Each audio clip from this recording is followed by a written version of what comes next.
Hello साथियों, नमस्कार। मैं मीनाक्षी एक बार पुनः आप सभी का वेलकम करती हूँ, स्वागत करती हूँ आपके अपने प्लेटफॉर्म वनडे टारगेट विद केसीएच में। तो साथियों, जैसा कि पता है समय हो चुका है और आज हम एक बहुत ही यूनिक क्लास लेकर आए हैं। आज हम बात करने वाले हैं पुनः टॉप 30 क्वेश्चंस की सीरीज पर। कल भाई मैं बिल्कुल रेडी थी पढ़ाने के लिए, सब कुछ ओके था, लेकिन अचानक क्या देखा कि हमारा नेटवर्क गायब था और नेटवर्क गायब होने की वजह से कल की क्लास बाधित रही। चलिए शुरू करते हैं अपनी आज की क्लास। अनिता कहती हैं आज मुझे हिंदी की क्लास नहीं मिली। अनिता जी, आप जैसे कई साथियों को हमारी हिंदी की क्लास नहीं मिली होगी, क्योंकि मैं देख रही थी आज हिंदी की क्लास में लाइव साथियों की संख्या बहुत कम थी। जैसे कह सकते हैं जैसे सामान्य हमारे साथियों की संख्या रहती है उससे लगभग 100 साथी हमारे कम थे। खैर चलिए, यहाँ पर पहले हम इसका हिंदी अर्थ निकालते हैं, फिर इसको करेंगे। कहता है पूरा पहले नेपालेसु, नेपाल के कपिलवस्तु नगर में शाक्यों में, शाक्य नाम मतलब शाक्यों में क्षत्रियों के वंश में सुधोधन नाम के राजा बभूव हुए। तस्य चिराय संतति, उनकी चिराय मतलब लंबे समय तक संतति मतलब संतान प्राप्त करने की अभिलाषा थी। माया देवी सिद्धार्थो नाम सुनु कलिवर्षे चतुश्चत्वारिंशदुत्तर पंचशताधिक द्विसहस्रतमे अजायत। क्या कहते हैं? माया देवी ने सिद्धार्थ नाम के पुत्र को कलिवर्षे, किस वर्ष में? चतुश्चत्वारिंशत। ठीक है, चतुश्चत्वारिंशत का मतलब क्या होता है? 44। क्या होता है? 44। और कहता है 44 उत्तरार्ध पंचशताधिकम, पंचशताधिकम मतलब 500 अधिक, किसमें? द्विसहस्त्रम 2000। तो यहाँ पर क्या हो गया? 2544। ठीक है, तो 2544 में अजायत, यानी अजायत मतलब जन्म दिया। जन्म दिया किसको? सिद्धार्थ नाम के। अयम वंश नामना, इनके वंश के नाम पर गौतम इति जाति नामना शाक्य मुनिरिति, यानी इनका वंश कौन था? इनका वंश था गौतम, और गौतम वंश के नाम पर ही इनका नाम शाक्य मुनि पड़ा। क्या पड़ा? शाक्य मुनि पड़ा। इनके वंश का नाम क्या था? इनके वंश का नाम था गौतम, और गौतम के वंश के नाम की वजह से इनका नाम गौतम पड़ा, शाक्य मुनि। और जाति के नाम पर इन्हें शाक्य मुनि कहा गया। क्या कहा गया? शाक्य मुनि कहा गया। मत दर्शन बुद्ध इति, क्या कहता है? और दर्शन, बुद्ध दर्शन मतानुसार, यानी इनका जो दर्शन मत था वो कौन सा था? बुद्ध था। इसकी वजह से ये बुद्ध के नाम से च प्रसिद्ध आसीत, प्रसिद्ध थे।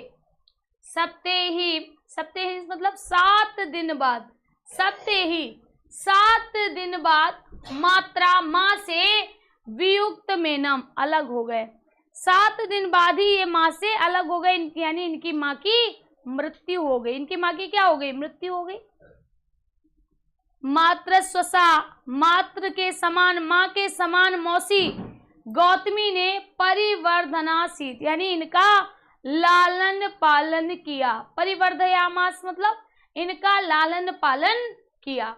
आयाम भीत विद्या, इनको विद्या से निपुण किया। प्राप्त करने के बाद यौवन, यानी जवानी में, यौवन काल में गोपा नाम की शाक्य कन्या के साथ परिणीय इनका विवाह हो गया। राहुल विधम पुत्रम जनयामास, जिससे इनके राहुल नाम का पुत्र पैदा हुआ, जिससे इनके एक पुत्र पैदा हुआ जिसका नाम क्या था? जिसका नाम था राहुल। जिसका नाम क्या था? जिसका नाम राहुल था। जिसका नाम क्या था? जिसका नाम राहुल था। अगला सबसे पहला क्वेश्चन कहता है सिद्धार्थ ने किस घर में जन्म लिया? सभी लोग बताइएगा कि जो सिद्धार्थ ने जन्म लिया था वो किस घर में लिया था? दशरथ, सुद्धोधन, जनक, राम। तो उनका जन्म सुद्धोधन के घर में हुआ था।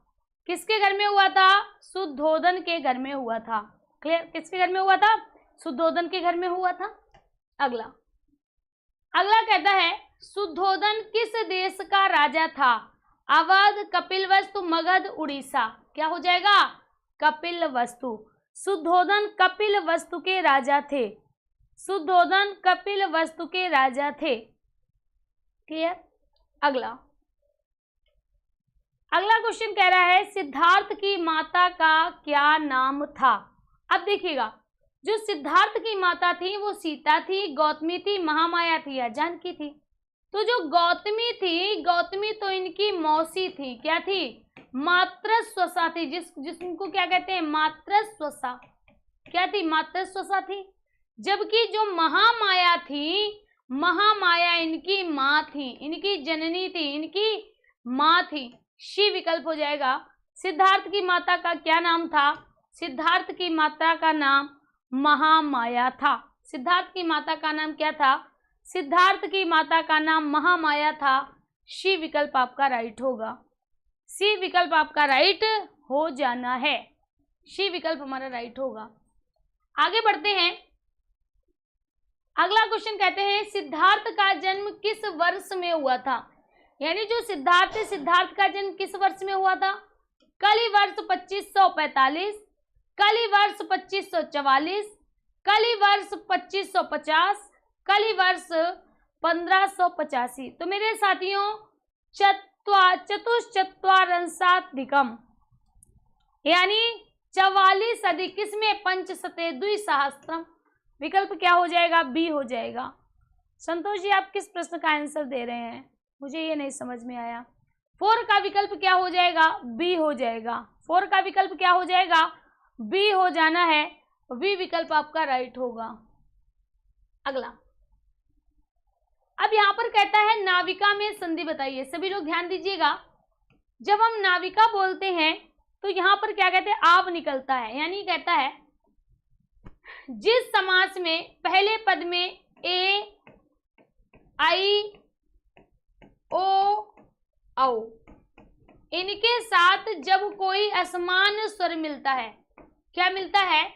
जब इनका मेल किसी असमान स्वर से होता है तो ए का अय होता है, अय का आय होता है, ओ का अब होता है और आओ का आब होता है। क्या होता है? आब होता है। यानी अय, आय, अब, आब। ठीक है। तो नाविक संधि का उदाहरण क्या है? कहते हैं अयादि का है, वृद्धि का है, गुण का है, यण का है। यण की बात करें तो क्या होगा? इको यणचि हो जाएगा। ठीक है। गुण की बात करें तो कितना होगा? आद गुड़ा होगा। वृद्धि की बात करें तो क्या होगा? वृद्धि रेची होगा।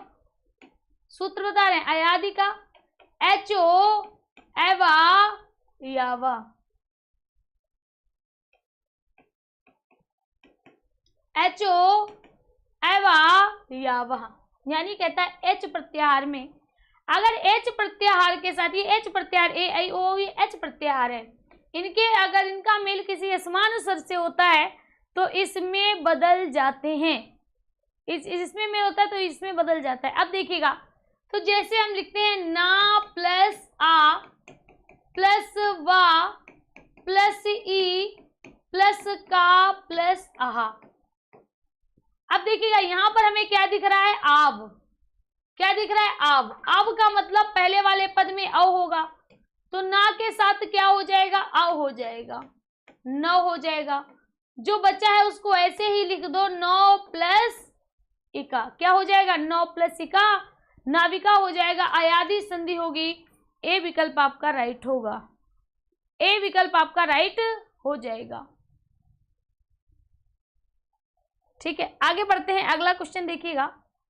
अगला क्वेश्चन कहता है सत्कार में संधि। तो देखिएगा यहां पर आप क्या देख रहे हैं? पहला वर्ण है। क्या है? पहला वर्ण है। और अगर कहीं पर पहला वर्ण होता है तो वहां पर चर्त संध कर दीजिएगा। चर्त संधि ही आपका राइट विकल्प होगा, जिसका सूत्र है खरीच। क्या है? खरीच है। विकल्प हमारा ए राइट होगा। विकल्प ए राइट हो जाएगा। मुंह अनुस्वार की बात करें, ये अनुस्वार संधि का है, ये जसत्व संधि का है और ये इष्टुत्व संधि का है। ए विकल्प चला जाएगा, खरीच हो जाएगा। क्या हो जाएगा? खरीच हो जाएगा। अगला क्वेश्चन। अगला क्वेश्चन कहता है वृद्ध तर में प्रत्यय बताइएगा। अब देखिएगा यहाँ पर क्या है? यहाँ पर लिखा है वृद्ध तर। क्या लिखा है? वृद्ध तर। ठीक है, जैसे आपने देखा यहाँ पर वृद्ध तर लिखा है तो सबसे पहली बात कि मूल शब्द क्या है? मूल शब्द है वृद्ध। क्या है? वृद्ध है। और पीछे क्या लिखा है, पीछे लिखा है तर। क्या लिखा है, तर लिखा है। तो याद रखिएगा, जब वृद्ध का मेल, वृद्ध शब्द है ना, वृद्ध शब्द है, इसका मेल जब तरप प्रत्यय से होता है, किससे होता है, तरप प्रत्यय से होता है, तो क्या बन जाता है, वृद्ध तर बन जाता है। क्या बन जाता है, वृद्ध तर बन जाता है। तो यहाँ पर आपका कौन सा जाएगा, शी विकल्प हो जाएगा। अक्ता अगर जोड़ेंगे तो ता ता तम हो जाएगा। तमप जोड़ेंगे तो तम जुड़ेगा, ठीक है, तम जुड़ेगा। अगर तरप जोड़ेंगे तो तर जुड़ेगा, तल जोड़ेंगे तो ता जुड़ेगा। यहां पर अगर हम बात करें तो अक्ता प्रत्यय किसमें जुड़ता है, धातु में। किसमें जुड़ता है, धातु में। और तरप तमप प्रत्यय है, ये अन्य शब्द में जुड़ता है, धातु में नहीं जुड़ेगा, अन्य शब्द में जुड़ता है। किसमें जुड़ता है, अन्य शब्द में जुड़ता है। शी विकल्प चला जाएगा, तरप हो जाएगा। क्या हो जाएगा, तरप हो जाएगा। क्लियर है ना, तरप हो जाएगा। शी विकल्प आपका राइट होगा। ये जितने भी प्रत्यय, ये वाले जो प्रत्यय है ना, ये जितने भी प्रत्यय हैं, ये सभी के सभी तद्धित प्रत्यय है। और ये वाला जो प्रत्यय है ये कृत प्रत्यय है। तो कृत प्रत्यय सदैव धातु में जुड़ते हैं, और जो तद्धित प्रत्यय है वो सदैव किस में जुड़ते हैं, वो संज्ञा में, सर्वनाम में, विशेषण में और अव्यय में जुड़ते हैं, और अव्यय में जुड़ते हैं। चलिए आगे बढ़ते हैं। अगला कहता है गम इति धातु। क्या कहता है, गम इति धातु, यानी गम धातु में अक्त्वा प्रत्यय। देखिएगा, अक्त्वा प्रत्यय अंतम रूपम। गम धातु में अगर अक्त्वा प्रत्यय अंत में आता है, कौन सा प्रत्यय आता है, अक्त्वा। अक्त्वा क्या है, प्रत्यय। तो अक्त्वा प्रत्यय अगर अंत में आता है तो क्या बनेगा, देखिएगा, तो जब हम इनको जोड़ेंगे तो हो जाएगा गत्वा। क्या होगा, गत्वा। इसमें जो माँ होता है, माँ का क्या हो जाता है, लोप हो जाता है, ठीक है। तो पहले है गच्छित्वा नहीं होगा, गत्वा हो जाएगा। आगम्य नहीं होगा, आगत्य नहीं होगा। गत्वा का मतलब होता है जाकर। क्या होता है, जाकर होता है। वी विकल्प आपका राइट होगा, बी विकल्प आपका राइट हो जाएगा। गत्वा का मतलब जाकर, गत्वा का मतलब जाकर। अगला कहता है अधिगोपम में कौन सा समास है, अव्ययभाव, कर्मधारय, द्वंद्व या तत्पुरुष, ठीक है। तो सबसे पहले यहाँ पर क्या लिखा है, लिखा है अधिगोपम। क्या लिखा है, मैं यहाँ पर फिर से लिख रही हूं, ध्यान दीजिएगा, लिखा है अधिगोपम। अब जब भी आपसे समास पूछा जाए, समास में कितने पद, दो। समास में कितने पद, दो। पहला पद क्या है, देखिएगा यहाँ पर लिखा है अधि, पहला पद हो जाएगा अधि, और दूसरा पद हो जाएगा गोपम। दूसरा पद क्या हो जाएगा, गोपम। तो दो पद है जिसमें पहला पद अधि और दूसरा पद गोपम है। क्लियर। अब जो अधि है यहाँ पर, अधि वो क्या है, उपसर्ग है।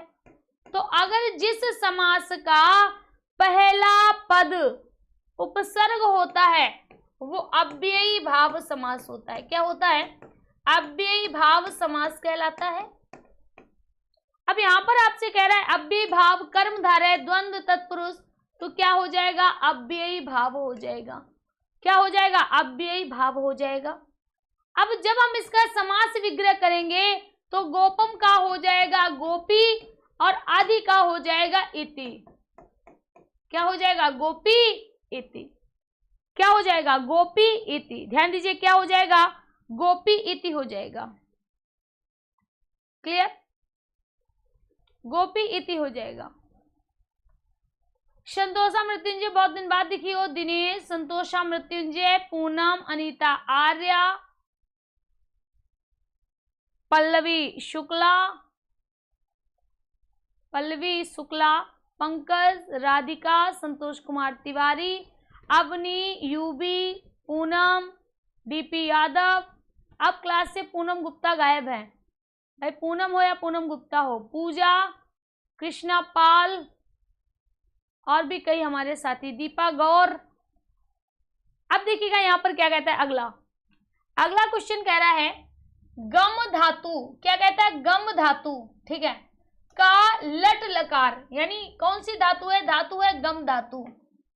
अब गम धातु में की क्या है, लट लकार है। गम धातु की क्या है, लट लकार है। अब यहाँ पर कहता है गम धातु लट लकार उत्तम पुरुष, तो यहाँ पर प्रथम पुरुष, यहाँ पर मध्यम पुरुष, यहाँ पर उत्तम पुरुष, ठीक है। यहाँ पर एक वचन, यहाँ पर द्विवचन, यहाँ पर बहुवचन।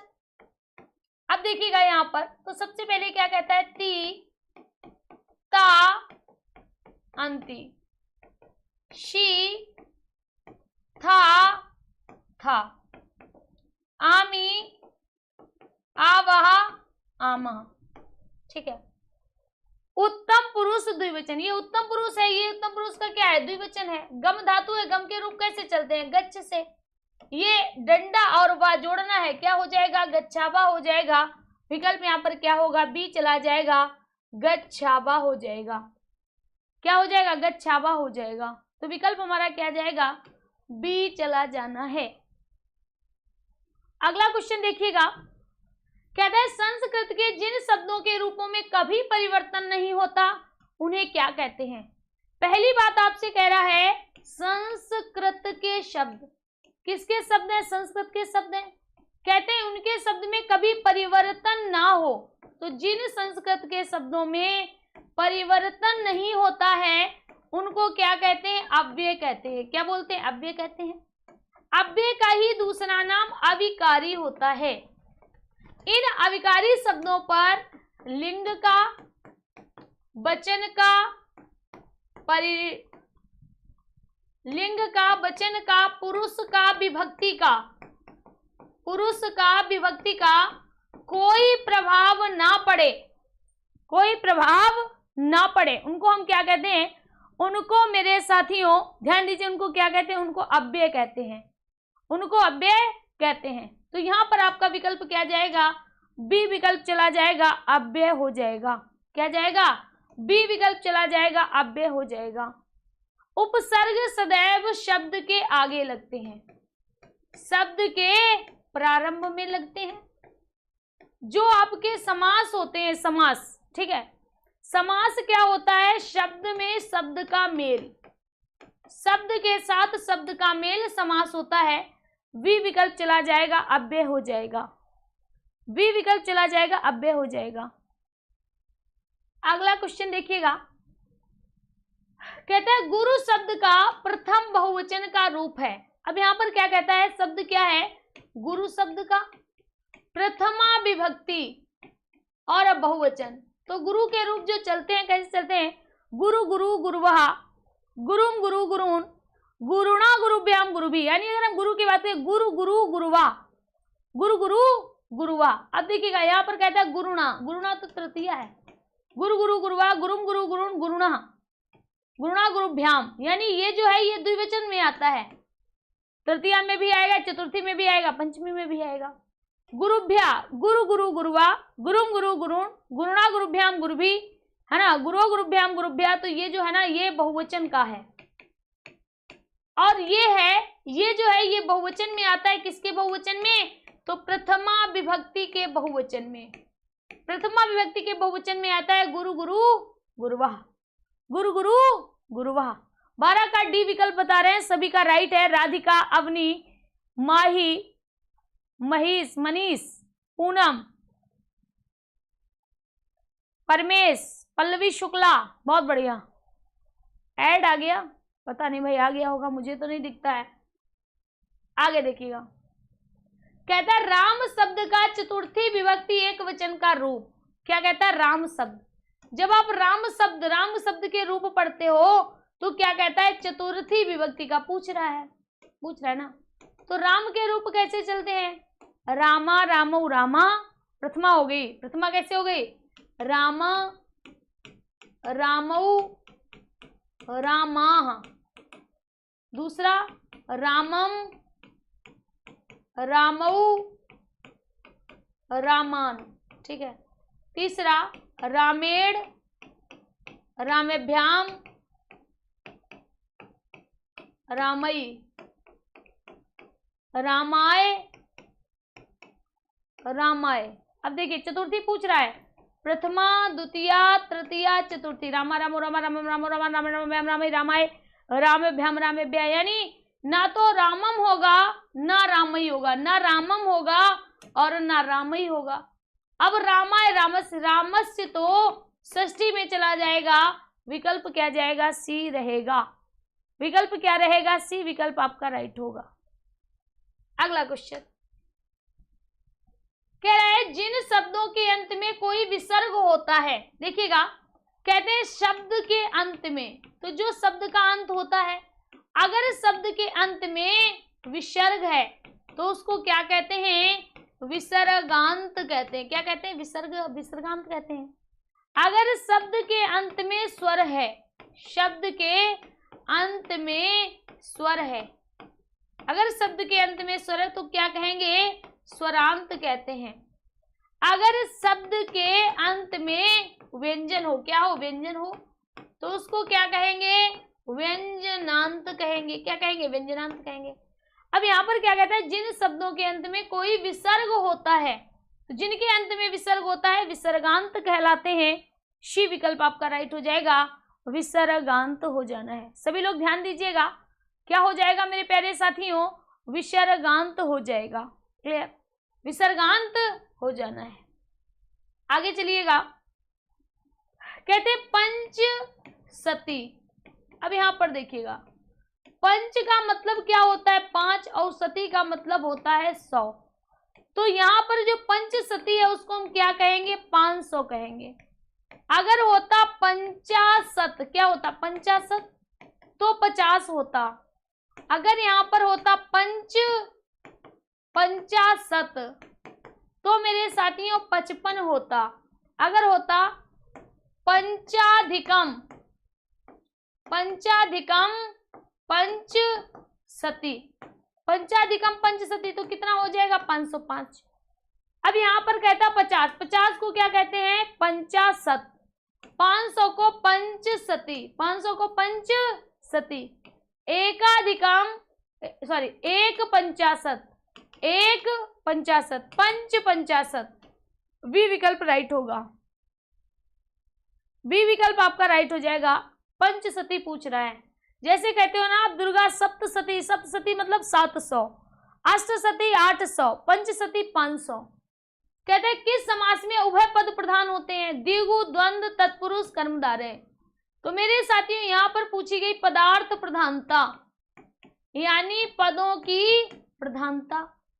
तो अगर अव्ययी भाव पूछा जाए, अव्ययी भाव समास में पूर्व पद प्रधान होता है। क्या होता है, पूर्व पद प्रधान होता है।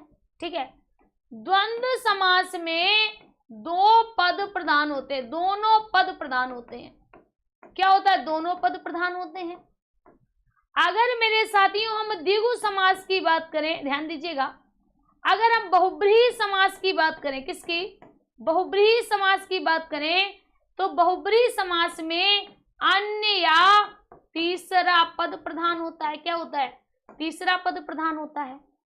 अब इसके बाद जो आपका आता है लास्ट में, तो आपका द्विगु पूछा जाए या तत्पुरुष पूछा जाए या कर्मधारय पूछा जाए, क्या हो जाएगा, कर्मधारय पूछा जाए। इन तीनों में है ना उत्तर पद प्रधान होता है। क्या होता है, उत्तर पद प्रधान होता है, उत्तर पद प्रधान होता है। तो यहाँ पर आपका विकल्प क्या जाएगा, क्या द्विगु समास प्रधान होगा, नहीं, तत्पुरुष होगा, नहीं, कर्मधारय होगा, नहीं, द्वंद्व हो जाएगा। द्वंद्व समास में उभय पद प्रधान होते हैं या दोनों पद प्रधान होते हैं। इसका सूत्र होता है उभय पदार्थ प्रधाना, उभय पदार्थ प्रधाना। दूसरा इसका सूत्र होता है चार्थे द्वंद्वा।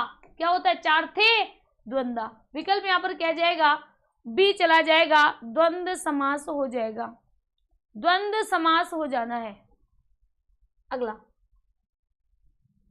कहता है 3R में प्रथम स्थान क्या है, कहता है 3R। 3R का मतलब 3 है। सबसे पहला रीडिंग यानी पढ़ना, दूसरा लिखना, और तीसरा होता है गणितीय। गणितीय यानी मतलब क्या है, इसका है रीडिंग, रीडिंग मतलब पढ़ना होता है ना, पहला आर पढ़ना, ध्यान दीजिएगा, रीडिंग, दूसरा राइटिंग, और तीसरा होता है रिथमेटिक्स। क्या होता है, रिथमेटिक्स होता है। रिथमेटिक्स क्या होता है? रिथमेटिक्स, ठीक है। तो कहता है इसमें सबसे पहला स्थान किसका है? सबसे पहला स्थान पढ़ने का है। पढ़ना मतलब ए हो जाएगा। क्या हो जाएगा? पढ़ना मतलब ए हो जाएगा। रीडिंग का पहला स्थान होता है। ए विकल्प आपका राइट होगा। ए विकल्प राइट हो जाना है। आगे बढ़ते हैं। कह रहा है देखो और कहो विधि कहा जाता है, यानी देखना है और फिर बोलना है, देखना है फिर बोलना है। तो मेरे साथियों जब देख कर कहो तो चित्र विधि होगा, अनुकरण विधि होगा, भाषा यंत्र विधि होगा, वर्णोच्चारण विधि होगा।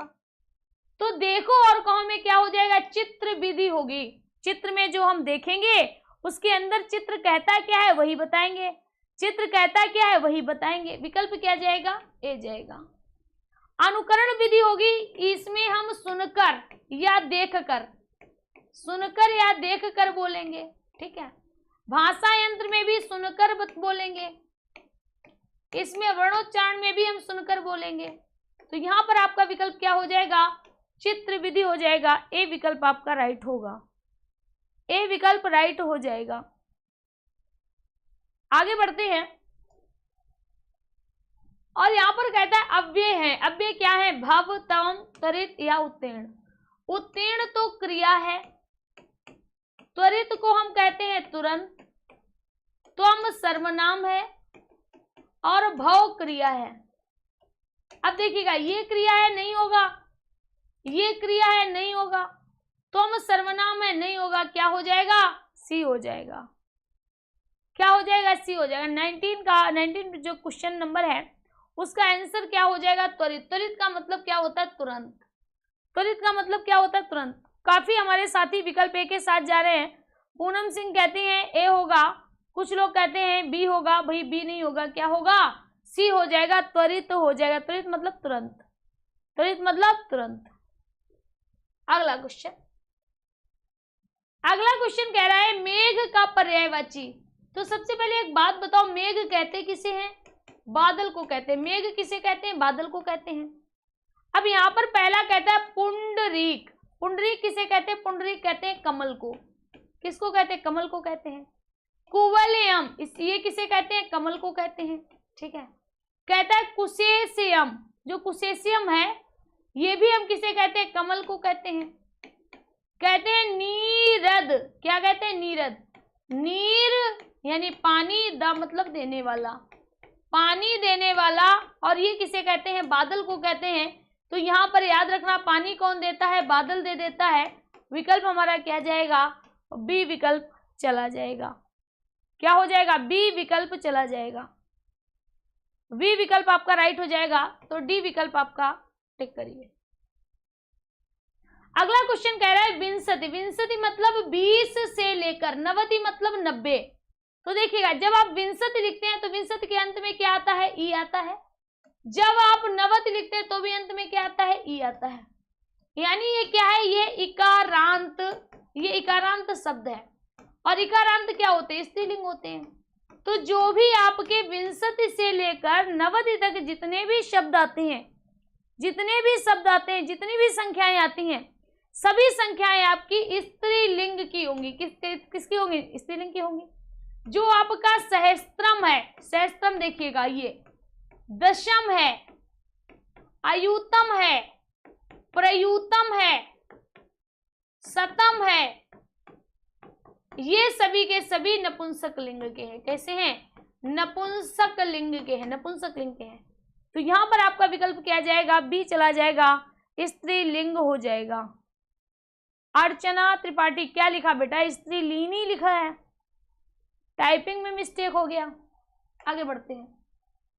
अगला क्वेश्चन कहता है निम्न में से कौन सी बात कथा शिक्षण में अनावश्यक है? कथा शिक्षण में क्या अनावश्यक है? कथा सुनना चाहिए बिल्कुल, पुस्तक का प्रयोग करना चाहिए नहीं। जब आप किसी को कहानी सुना रहे हैं, जब आप किसी को कहानी सुना रहे हैं तो फिर वहां पर पुस्तक का प्रयोग नहीं करना है, वहां पर पुस्तक का प्रयोग नहीं करना है, ठीक है। तीसरा क्या कहता है? कहता है सरल भाषा का प्रयोग होना चाहिए, बिल्कुल होना चाहिए। कथा के मुख्य विशेषता का उल्लेख होना चाहिए, बिल्कुल होना चाहिए। तो कौन सा किसका प्रयोग नहीं किया जाना है? विकल्प बी हो जाएगा। जब भी हम कथा सुनाएंगे, जब भी हम कहानी सुनाएंगे, तो हम किताब का प्रयोग नहीं करेंगे, किताब को हम नहीं पकड़ेंगे, ठीक है, उसका प्रयोग नहीं करना है, तो बी विकल्प हो जाएगा। आगे बढ़ते हैं, कहता है द्रग किस शब्द का पर्यायवाची आम्र, अंबर, नयन, निशाकर। अब देखिएगा, आम्र को आम कहते हैं, आम को रसाल कहते हैं, फलों का राजा कहते हैं। अंबर जो होता है वो आकाश को कहते हैं, जो नयन होता है उसको कहते हैं चक्षु, लोचन, द्रग, नीर, ये सब कहते हैं। अब निशाकर, रात को करने वाला कौन होता है? चंद्रमा होता है, इसी को हम शशि कहते हैं, है ना। अब देखिए यहां पर आपका विकल्प क्या जाएगा? नयन हो जाएगा, शी विकल्प आपका राइट होगा। प्रश्न निगेटिव है, कौन सा प्रश्न निगेटिव है? हाँ, तो क्या अनावश्यक है? अनावश्यक क्या आवश्यक नहीं है? हे प्रभु, क्या हो गया है तुम्हें संतोष? तुम तो अब छोटी छोटी बातों पे फंस जाते हो। हाँ, प्रश्न निगेटिव है, वही तो मैं करवा रही हूं। कहते हैं किसका प्रयोग नहीं करना है। जब आप कथा सुन रहे हो तो किसका प्रयोग नहीं करना है? तो किसका प्रयोग नहीं करना है? पुस्तक का प्रयोग नहीं करना है। और जो यहाँ पर कहा है वो क्या कहता है? द्रग किस शब्द का पर्यायवाची है? तो द्रग किसका पर्यायवाची? नयन। आंख का पर्यायवाची नयन होता है, आंख का पर्यायवाची नयन होता है, ठीक है। आगे बढ़ते हैं। अब कहता है अंक का अर्थ क्या है? जैसे आप पेपर देने जाते हो तो पेपर में आपके कुछ नंबर आते हैं, संख्या आती है, उस संख्या में जो डिजिट होते हैं, जैसे यहाँ पर लिखा है 12, तो 12 में 2 अंक है, 1 और 2, ठीक है। 12 क्या है? 12 एक संख्या है। तो अंक किसे कहते हैं? यानी जो गिनती होती है, गिनती को भी हम अंक कहते हैं, ठीक है।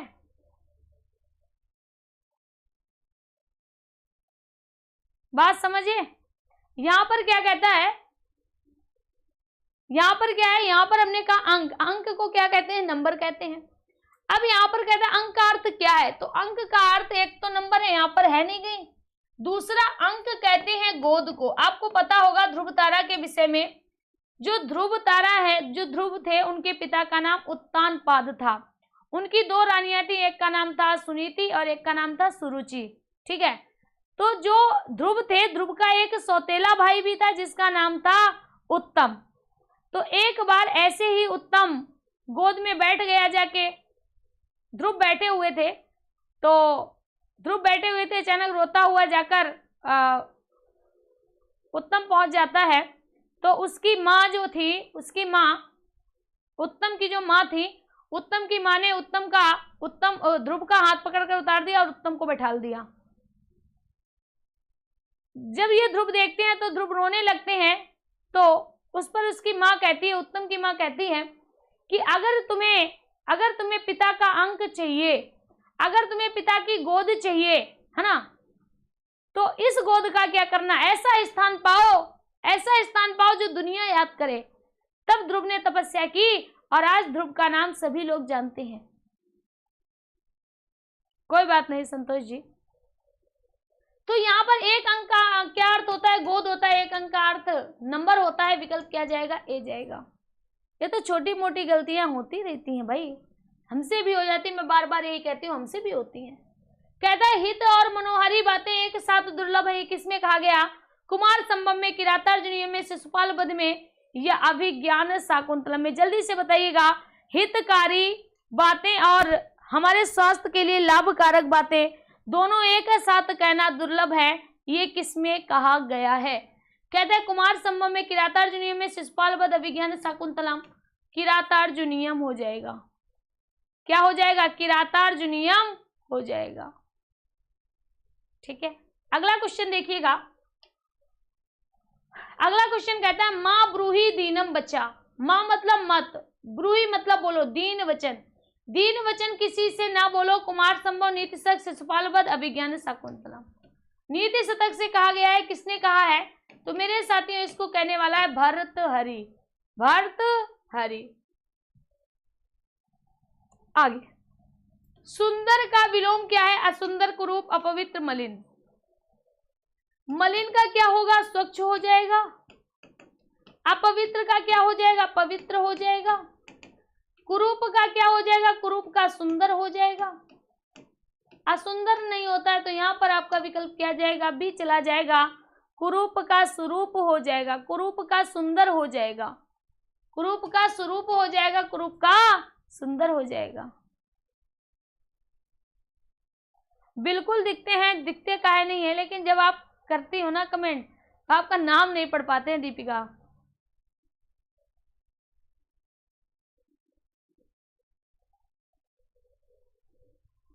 कमेंट दिखते हैं लेकिन जब पढ़ाते हैं तो जब हमारी जो बात पूरी हो जाती है उस समय जिसका कमेंट सेंटर पे होता है उसी का नाम बोल देते हैं। आगे देखिएगा, कहते हैं क्रकलासा शब्द का अर्थ क्या होता है? सबसे पहला है केचुआ, केचुआ को क्या कहते हैं? गंडू पदा। किंचुलका, गिरगिट, गिरगिट को क्या बोलते हैं? गिरगिट को बोलते हैं क्रकलासा। गिलहरी को क्या बोलते हैं? गिलहरी को बोलते हैं गिलहरी चिक्रोडा। केकड़ा को बोलते हैं करकटका, केकड़ा को करकटका। तो यहाँ पर आपका विकल्प क्या जाएगा? सी चला जाएगा। गिरगिट को क्रकलासा बोलते हैं। गिरगिट को क्या बोलते हैं? क्रकलासा, क्रकलासा कहते हैं, है ना, क्रकलासा बोला जाता है। अगला क्वेश्चन कहते हैं आमरणम शब्द में जुड़ा उपसर्ग बताइएगा। यहां पर लिखा है आमरणम। अब देखिएगा, जब भी आपसे उपसर्ग पूछा जाए सबसे पहले उपसर्ग का सूत्र क्या कहता है? कहता है प्रादया उपसर्गा क्रिया योगे, प्रादया उपसर्गा क्रिया योगे। ठीक है। दूसरी अगर हम बात करें तो मेरे साथियों उपसर्ग होते कितने हैं?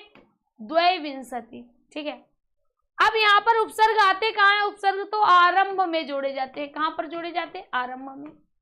अब यहाँ पर देखिए, पहला शब्द आ, शब्दांश आ है, और दूसरा मरणम। जैसे ही आपने ये देखा आपने तुरंत ही लगा दिया ए, लगाया ना, लेकिन ये आ गलत हो जाएगा क्योंकि यहाँ उपसर्ग नहीं होता है। उपसर्ग हमारा क्या होता है? आंग होता है। क्या होता है? आंग होता है।